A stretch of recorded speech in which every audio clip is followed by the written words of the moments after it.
దేశంలో రైల్వే అభివృద్ధికి ప్రయాణికుల సౌకర్యం కోసం కోట్లాది రూపాయలతో రైల్వే పనులు ప్రారంభించినట్లు రైల్వే శాఖ సహాయ మంత్రి సోమన్న తెలిపారు. అలాగే నూతన రైల్వే స్టేషన్లను ఏర్పాటు చేస్తున్నట్లు వెల్లడించారు. ఏపీలో పలు ప్రధాన నగరాల అభివృద్ధికి కోట్లాది రూపాయలు కేంద్రం నుంచి మంజూరు అయ్యాయని తెలిపారు. ముఖ్యమంత్రి చంద్రబాబు, పవన్ కళ్యాణ్ ఆధ్వర్యంలో రాష్ట్రం ఎంతో అభివృద్ధి చెందుతుందని సోమన్న ప్రశంసించారు.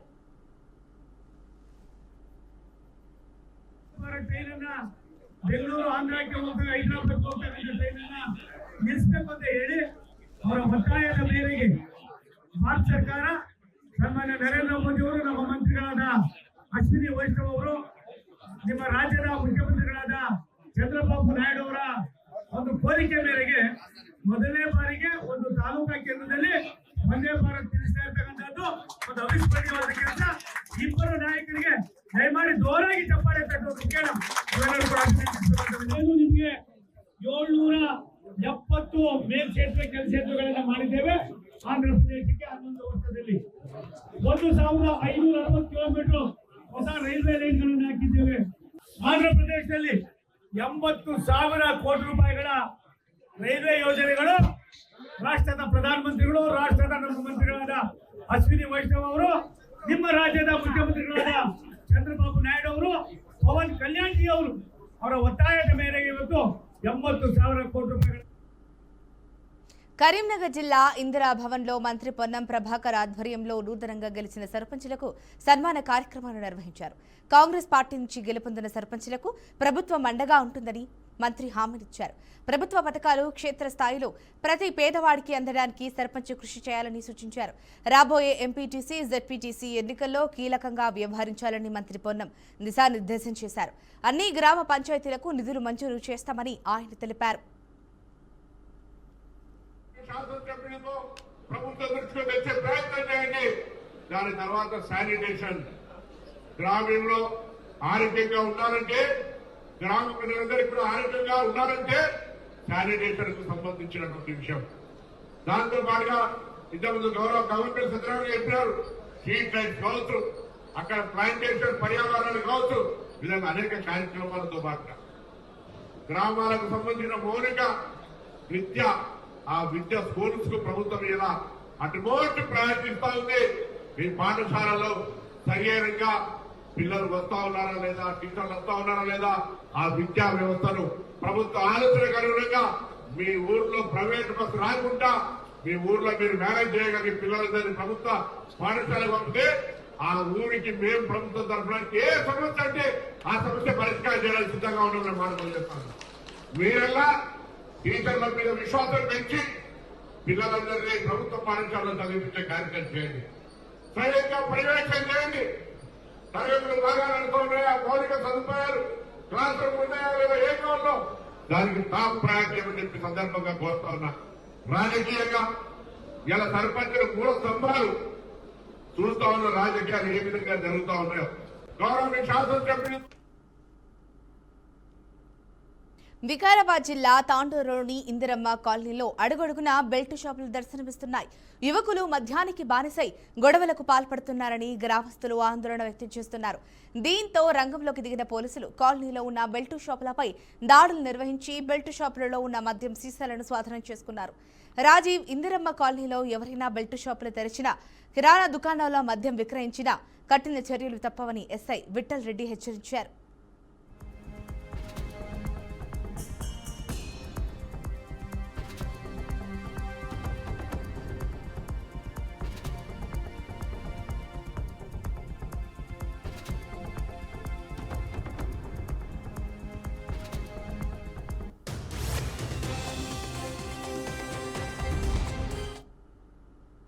దేశ రాజధాని ఢిల్లీలో వాయు కాలుష్యం రోజురోజుకు తీవ్ర రూపం దాలుస్తోంది.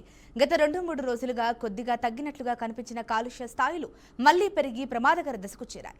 నేడు ఢిల్లీలో ఎయిర్ క్వాలిటీ ఇండెక్స్ 400కు పైగా నమోదైంది. దీంతో నగరమంతా పొగమంచు కమ్మేసి వాహనదారులు తీవ్ర ఇబ్బందులు పడుతున్నారు. పలు రైళ్లు, విమానాల రాకపోకలకు అంతరాయాలు ఏర్పడి ఆలస్యంగా నడుస్తున్నాయి. కాలుష్యాన్ని తగ్గించేందుకు ప్రభుత్వం చేపట్టిన చర్యల్లో భాగంగా వచ్చే ఏడాది మార్చి నాటికి 2 కొత్త ఆటోమేటెడ్ టెస్టింగ్ స్టేషన్లు, ఈ ఏడాది నవంబర్ నాటికి 5 ఆటోమేటెడ్ టెస్టింగ్ స్టేషన్లు ప్రారంభించేలా నిర్ణయించినట్లు అధికారులు తెలిపారు.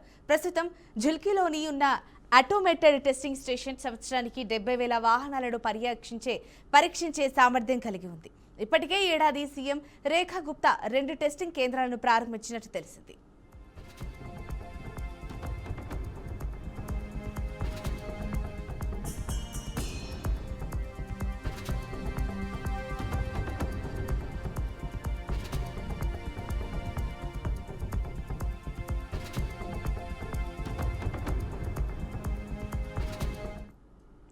దేశ రాజధాని ఢిల్లీలో వాయు కాలుష్యం రోజు రోజుకు తీవ్ర రూపం దాలుస్తోంది.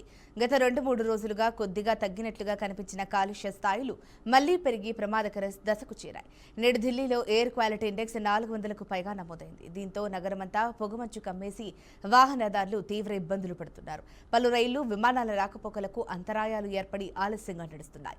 కాలుష్యాన్ని తగ్గించేందుకు ప్రభుత్వం చేపట్టిన చర్యలలో భాగంగా వచ్చే ఏడాది మార్చి నాటికి 2 కొత్త ఆటోమేటెడ్ టెస్టింగ్ స్టేషన్లు, ఈ ఏడాది నవంబర్ నాటికి 5 ఆటోమేటెడ్ టెస్టింగ్ స్టేషన్లు ప్రారంభించేలా నిర్ణయించినట్లు అధికారులు తెలిపారు.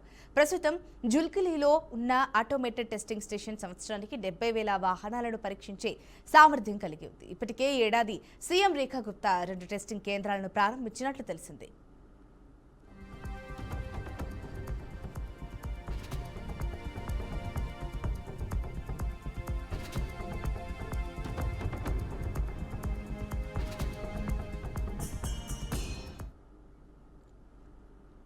నిర్దేశిత గడువు లోపల తమ ఆస్తుల వివరాలు సమర్పించకపోతే కఠిన చర్యలు తప్పవని ఐఏఎస్ అధికారులకు కేంద్ర ప్రభుత్వం తీవ్ర హెచ్చరికలు జారీ చేసింది.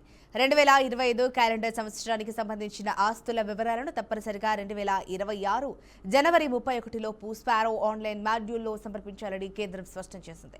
2025 డిసెంబర్ 23న department of personnel and training జారీ చేసిన సర్క్యులర్ ప్రకారం గడువు తీరిన తర్వాత ఆన్లైన్ మాడ్యూల్ ఆటోమేటిక్ గా మూసివేయబడుతుందని చెప్పారు. ఈ గడువులోగా వివరాలు సమర్పించని అధికారులకు విజిలెన్స్ క్లియరెన్స్ నిరాకరణ, ప్రమోషన్లు నిలిపివేత, క్రమశిక్షణాత్మక చర్యలు వంటి శిక్షలు తప్పవని హెచ్చరించారు.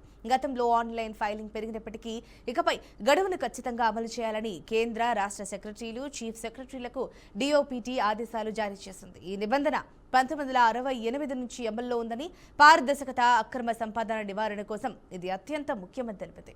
అధికారులు తప్పనిసరిగా గడువులోగా ఆస్తుల వివరాలు సమర్పించాలని కేంద్ర ప్రభుత్వం పునరుద్ఘాటించింది.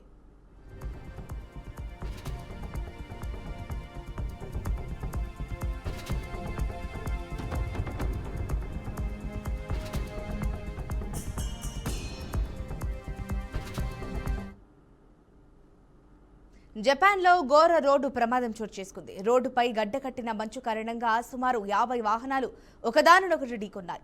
గున్మా ప్రీఫెక్చర్లోని మినాకామి పట్టణం సమీపంలోని కనెత్తు ఎక్స్ప్రెస్ హైవేపై ఈ ప్రమాదం జరిగింది. ప్రమాదంలో ఒకరు మృతి చెందగా 26 మందికి గాయాలయ్యాయని అధికారులు చెప్పారు.